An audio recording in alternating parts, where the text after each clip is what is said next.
जवानी के उड़े दहो मनवा से मनवा के जुड़े दहो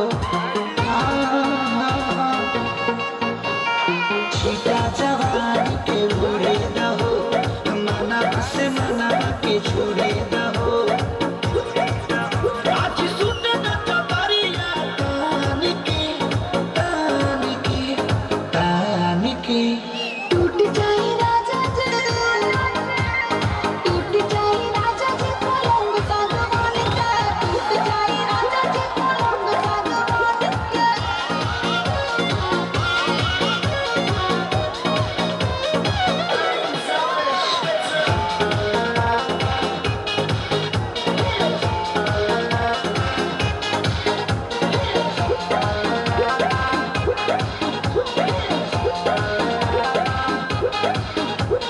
छुए तो बदन की देखो न पटन की चादर बिछा देहनी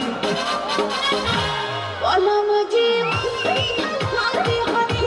पलंग पर झुलाते हनी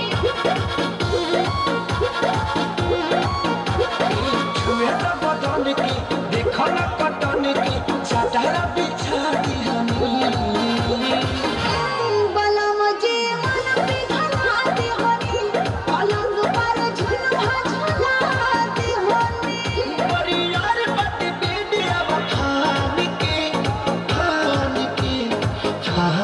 के टूट जाए राजा जी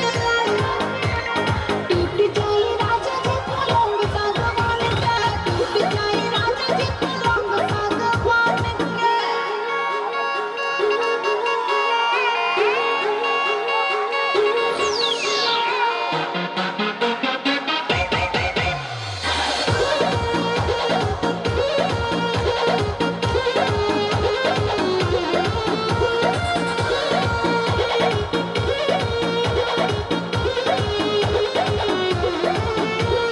बने तो बेसरमी देहिया में गरमी पैठे लागी हो अमरिया लागे हो नोसे बस पैठे लागे हो